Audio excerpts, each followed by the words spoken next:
Ukraine पर रूस के हमले को लेकर यूएन जनरल असेंबली में रूस के खिलाफ प्रस्ताव पारित किया जा चुका है, जिसका 141 देशों ने समर्थन भी किया है।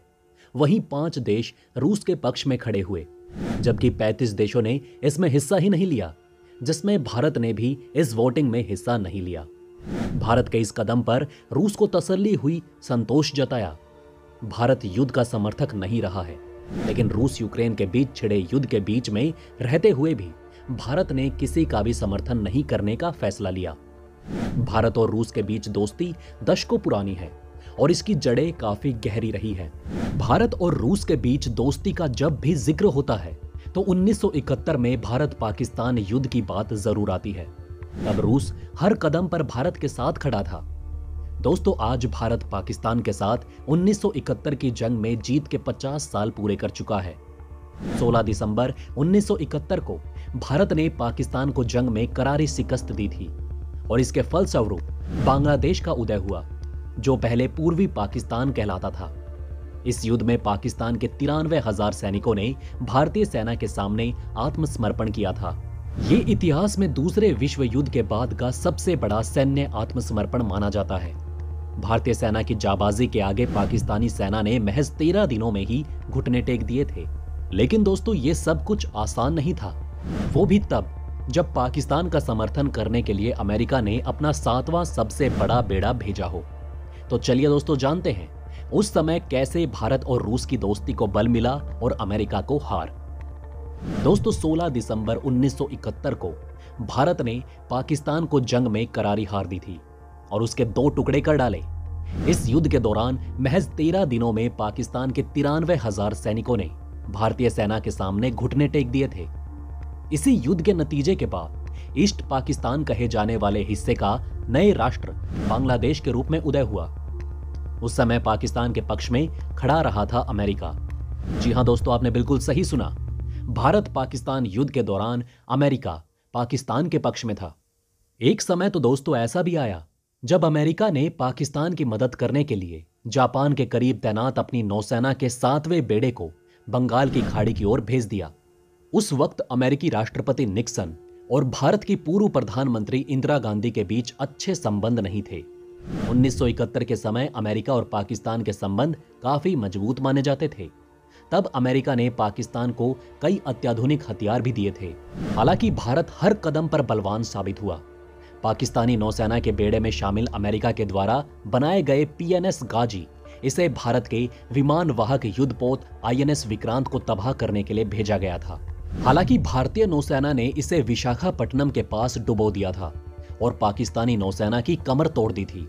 लेकिन दोस्तों, सवाल यह उठता है कि आखिर अमेरिका के 7वें सबसे बड़े बेड़े में ऐसा क्या है कि उसे दुनिया में सबसे खतरनाक माना जाता है। तो चलिए जानते हैं। दोस्तों, अमेरिकी नौसेना के 7वें बेड़े में USS एंटरप्राइज के परमाणु शक्ति से लैस विमान वाहक युद्धपोत और बाकी विध्वंसक पोत शामिल थे। इस बेड़े को उस समय दुनिया के सबसे शक्तिशाली नौसैनिक बेड़ों में से एक माना जाता था। USS एंटरप्राइज बिना दोबारा फ्यूल की जरूरत के दुनिया के एक कोने से दूसरे कोने तक जाने की क्षमता रखता था। यह भारत के एयरक्राफ्ट कैरियर INS विक्रांत के मुकाबले कहीं ज्यादा बड़ा था। अमेरिका ने इस बेड़े को बंगाल की खाड़ी में भेजने के पीछे बांग्लादेश में फंसे अमेरिकी नागरिकों को बाहर निकालना बताया था। हालांकि आगे चलकर यह बात सामने आई कि इस बेड़े का मकसद उस समय ईस्ट पाकिस्तान में युद्ध लड़ रही भारतीय सेना पर दबाव बनाना था। दोस्तों, इस युद्ध में रूस ने भारत की इस तरह से मदद की थी। आइए जानते हैं। दोस्तों, अमेरिका ने अपने इस जंगी बेड़े को बंगाल की खाड़ी की ओर रवाना किया। उसमें 11 वॉरशिप थे। इनमें एयरक्राफ्ट और हेलीकॉप्टर कैरियर विध्वंसक पोत शामिल थे। दूसरी ओर भारत की ओर से था INS विक्रांत। देखा जाए तो दोनों नौसेनाओं की कोई तुलना नहीं बनती। अमेरिका की रणनीति ये थी कि वो बंगाल की खाड़ी में आगे बढ़ता जाएगा जब तक कि भारत की फौजें पीछे नहीं हट जाती। इससे जमीन और समुद्र में घिरते जा रहे पाकिस्तान को थोड़ा और समय मिल जाएगा। लेकिन ये सारी प्लानिंग तब बेकार हो गई जब सोवियत संघ ने भी अपनी एक जंगी बेड़े को अमेरिकी बेड़े की ओर भेज दिया। यहीं से निक्सन और उनके सलाहकारों की सारी सोच धरी की धरी रह गई। सोवियत संघ आगे बढ़ रहा था और भारत पीछे हटने को तैयार नहीं था। पाकिस्तान के पक्ष में अमेरिकी नौसेना का 7वां बेड़ा जब भारत की ओर बढ़ रहा था तब भारत ने रूस यानी कि तब के सोवियत संघ से मदद मांगी थी। इत्तेफाक से युद्ध शुरू होने के कुछ ही महीने पहले ही दोनों देशों के साथ सोवियत भारत शांति, मित्रता और सहयोग संधि हुई थी। अमेरिकी नौसेना को बंगाल की खाड़ी की ओर बढ़ता देख रूस ने भारत की मदद के लिए अपनी परमाणु क्षमता से लैस पनडुब्बियों और विध्वंसक जहाजों को प्रशांत महासागर से हिंद महासागर की ओर भेज दिया था। जब तक अमेरिका का 7वां बेड़ा बंगाल की खाड़ी पहुंच पाता, उससे पहले ही 16 दिसंबर 1971 को पाकिस्तानी सेना ने भारत के सामने घुटने टेक दिए और आत्मसमर्पण कर दिया।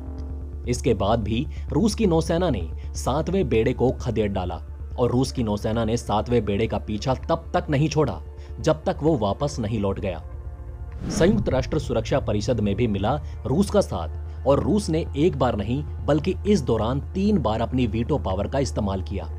जी हां दोस्तों, इनमें पहले 4 दिसंबर 1971 में अमेरिका ने यूएन में भारत को बाकी देशों के साथ घेरा था।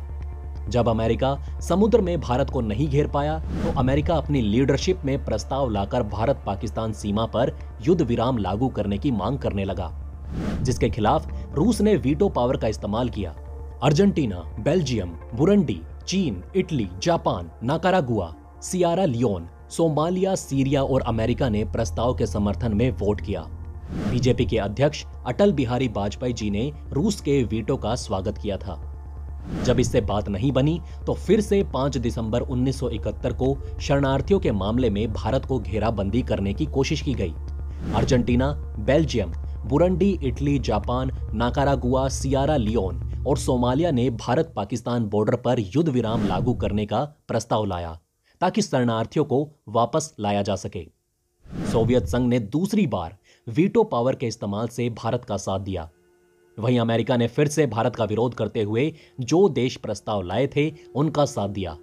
वहीं पोलैंड ने प्रस्ताव के विरोध में वोट किया। बड़ी बात यह हुई कि इस बार यूके वोटिंग से दूर रहा और फ्रांस भी। जब यह भी काम नहीं आया तो एक बार और 14 दिसंबर 1971 को भारतीय सेना की वापसी की मांग उठी।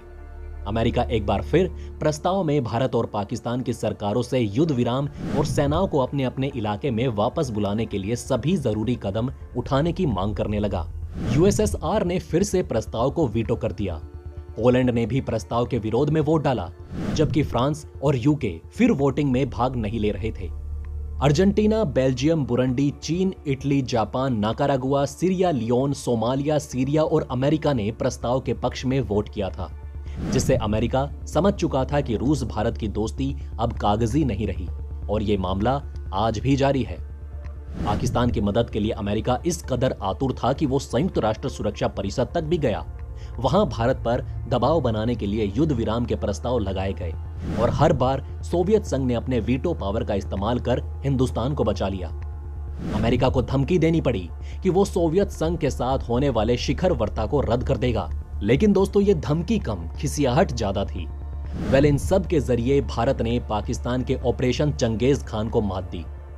तो दोस्तों, कैसी लगी आपको ये वीडियो हमें कमेंट करके जरूर बताएं। साथ ही भारत और रूस के रिश्तों पर आपकी क्या राय है ये भी हमें कमेंट में बताना ना भूलें। वहीं अगर दोस्तों आपको ये वीडियो अच्छी लगी हो तो इसे लाइक और थम्स अप करना ना भूलिएगा और ज्यादा से ज्यादा इस वीडियो को शेयर जरूर करें। साथ ही अगर आपने अभी तक हमारे चैनल को सब्सक्राइब नहीं किया है तो जाते जाते चैनल को सब्सक्राइब जरूर करें। खुश रहें, अपना ध्यान रखें। जय हिंद।